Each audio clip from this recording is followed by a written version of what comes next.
Was that Marlon Pack's greatest Pompey performance at Lincoln? Welcome back to our Pompey Walk. We are celebrating 3 points in the bag, our first away win of the season, and everything is absolutely fine once again with the good ship Portsmouth. We got Phil, Sasha, Jake, and Sam fresh back from watching that demolition of Lincoln. Pompey just don't do losing in Lincoln. They just don't like it. Hope you're well. Great to have you back on another sideways look at all Pompey's results from the 26-27 season. All right, fellas. Great away day yesterday. Great support as always. You probably spot yourself in some of their photographs that are going around there. How was the new away stand at Lincoln, Sasha? It gave me Gillingham away vibes. Hopefully it's not as temporary as Gillingham's is. But yeah, no, I'm glad we played them on a Saturday in August and not a cold Wednesday night in January. So yeah, we're lucky. It's going to be some very wet golf there. But great to have your company back with us, Phil. That was a lot better, wasn't it? It certainly was. I've seen a lot of people comment that it was a fantastic performance. For me, it was good. I think the big difference is we actually controlled the game and we played the game. So I don't think there was any, outstanding performances from individuals per se. Generally, it was good across the board. But for me, the big plus point was the control. We could easily have lost that game, a la the last two games where we've gone ahead. So that was pleasing. Absolutely. Also coming up this week, we're going to rate the kits, have a look at the home and away kit so far and get these guys' opinion on it. And at the end of the video, stay tuned for that because we're going to give these guys one thing they can do in the next 7 days if they were in charge at Pompey. What is the one thing that must be done before next Tuesday's transfer deadline window slams shut? Right then, Sam, loads of people saying, well, I say loads of people, lots of Twitter saying the following. That was one of Marlon Pack's best performances in a Pompey shirt. He covered every inch of the pitch and was extremely solid. Do you agree?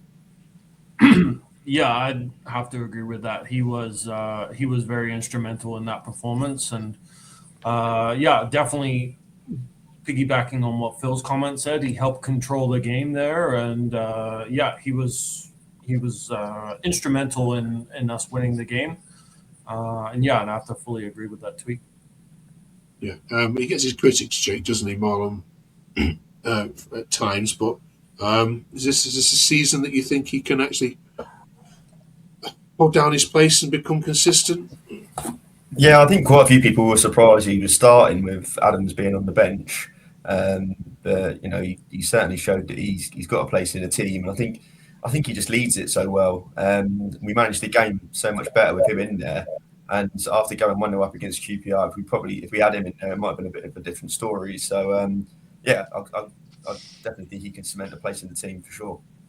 Yeah, Peter had this to say on it, though, Sasha. We look much better. However, it's worrying, though, at the moment, Pack and Adams still looks to be our best midfield combo. I don't see how that's a worrying sign. I thought Ebou Adams has been consistently very good for us over a large period of time. Marlon Pack as well. When he plays in his preferred role, he's usually brilliant. He dictates control. He's a leader on the pitch. Mousinho says he's like a second coach on the pitch, and I think it's brilliant. I wouldn't. The only issue with them both is their age, but they're so good and they play such a pivotal role in how we play that it really doesn't matter if they're 50 or 15. Like they're solid for us, and I honestly wouldn't change them. If they're both fully fit, I'm starting both of them together. Okay. We're gonna have to nickname Pompey Worldies FC, Sasha, because 2 games we've seen two amazing hits. Oh no, you're gonna be biased on this question. I'll give it to Phil instead. Who hit it better, Devlin last week or Adams this? Sorry, Sasha, it has to be Ebou Adams. What a hit, though, Phil. Crikey. Oh, it was great. I must admit, you could see it opening up in front of him, and you're screaming, going, "Go on, hit it!" And he connected really sweetly. So yeah, it was and you know what? Like I say, great goal, but the timing of it as well. Again, going back to control and how things can turn in the championship, we've seen it. If we hadn't scored, the longer that game went on 2-1, it was just I don't think Lincoln were. I'm not going to slag them off. They were a threat from set pieces. So when it's always two, when you're only a goal ahead, it's a bit difficult. But that goal, timing wise, definitely helped us control the game. And I love Mousinho's celebration as well. Yeah. Yeah, we'll never question his commitment again. I think you might have listened to us last week saying, where was he in the touchline? I think we did that tweet last week. Okay. This was an odd one I saw, Sam. It wasn't on its own. It did have a few. Did have a few likes to it. Adam says the 3 points are important, but I personally thought we were poor. Lincoln fans, when I asked them about what the qualities of United, said they weren't particularly impressed with Pompey, but took the goals well. I mean, as the overall performance, do we look like we've moved on from that QPR result and little lessons, or were Lincoln just that bad? Yeah, I have to admit I saw that as well. The only thing I'll take from it is that it's progression from last week against QPR, and we were better than we were last week, and that's really all that you could ask for. I think is and especially at this stage of the season, yeah. Better than last week and 3 points in the bag, and that's what we needed at this stage. And yeah, we'll look to continue on from there. Yeah, I mean, points over performances every time, Jake. But do you get how some fans are saying actually we were bad, we were better than Lincoln. Yeah, I mean, and I don't think Lincoln were particularly bad, especially the first sort of like 5 minutes. They had about 10 corners, so they put us under a lot of pressure early. But I just think the way we managed the game was good. We're away from home. We've got a lead and we protected it and we did all the right things. So I don't think we were necessarily poor. It was just two average teams and we were slightly better. I think the interesting thing for me, we talked last week about how lucky or unlucky we were with deflected goals. And here we are a week later, we're benefiting from it. It's those fine margins that really do make the difference in this league. And unfortunately, Lincoln found out the hard way. Who else impressed for you then, Sasha? I mean, we haven't mentioned Seljudic. We should do because he gets a rough rating when he's not scoring, but when he is, we should mention him. Who else as well? I thought, obviously, I praised McQueen last week for his performance. He came on, was brilliant. I thought, straight away, he scored 7 minutes into his debut. He was full of energy. He was excited. And I was listening to the Marlon Pack interview last night, and he mentions how a lot of these young Premier League talents that have been praised to go on to do big things, they go on loan to clubs in the Championship, League One, whatever, with a bit of an ego. They kind of think they're a bit too good. Like, I'm thinking of like Miguel Aziz at Pompey, Dane Scarlett, those sort of players that ended up being dross. But no, he looks like he really wants to progress. He's trying his best. He looks full of energy. He's brilliant. I thought Abu Kamara was brilliant. I'm surprised some people even slagged him off against QPR. I thought he was getting himself involved, doing the right things. He gets an assist over at Lincoln. I thought it was really positive. He was challenging. He was putting in a lot of effort and energy, which Hull fans said that he didn't do for them. So yeah, I thought overall every player was great in their own aspect, but those two I'd like to point out individually.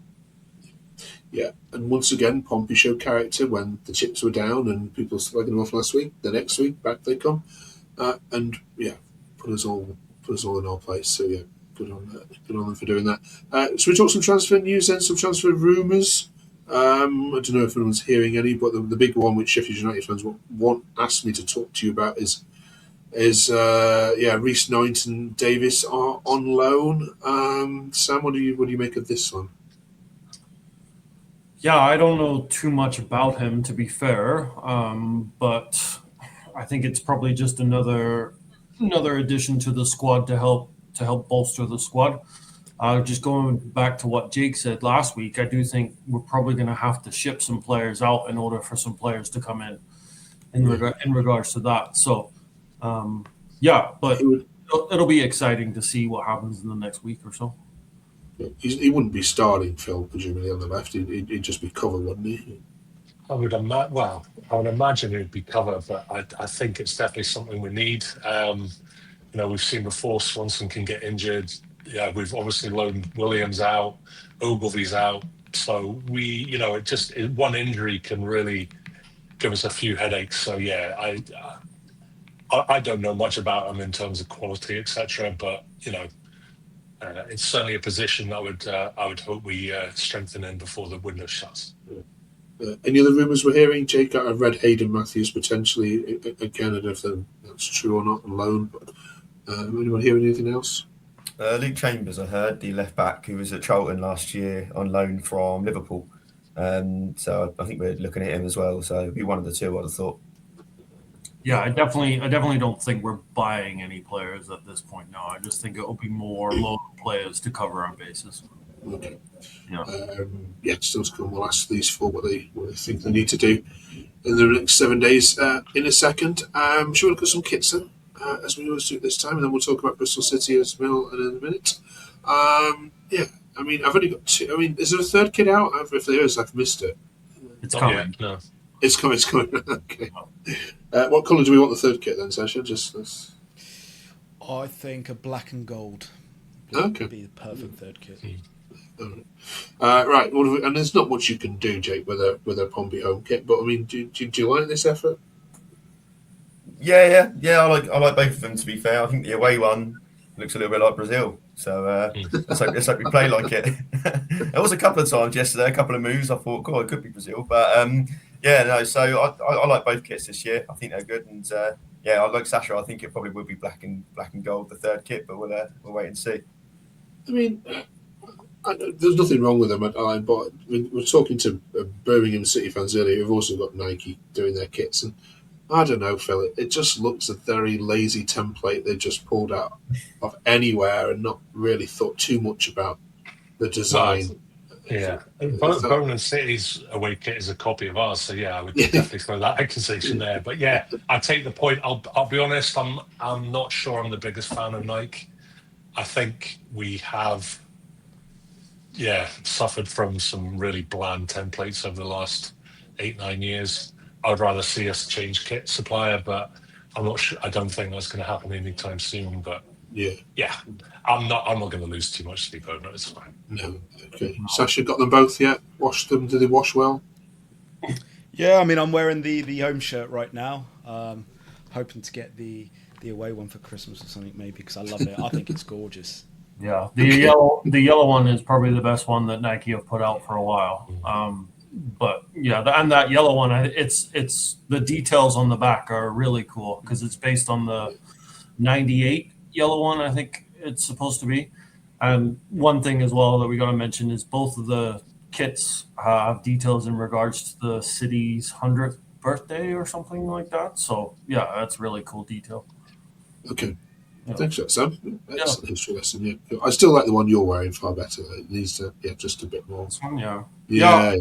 I wish they would kind of go retro, but we'll see. But okay, right. Well, if you're picking up the points, who cares what you're wearing? But yes, brilliant. Let us know your thoughts on all that. Should we chat Bristol City? Was it 5-0, Sasha? Last time we were sorry. I'm trying to think. Was it 4 or 5? Was it 5? Yeah, it was 5. Last January, is it New Year's Day, something like that? Yeah, New Year's Day. That was my birthday gift, Oh, it was. My ticket to Bristol City. Yeah. Now you need some centre. You need some centre halves with this game because they have got Lauren Tollard, who's signed from Plymouth, who is just heads everything and has won everything in the Birmingham City game. And then they bring on Don Ballard, who also then just won one of the best goals you can see. So they've got two very, very difficult forwards to deal with, Sasha. So, you ready for this one? Yeah, we got Connor Shaughnessy. He's winning all the netters. As long as it's in the air, we're all right. It's in the air. Yeah. Okay.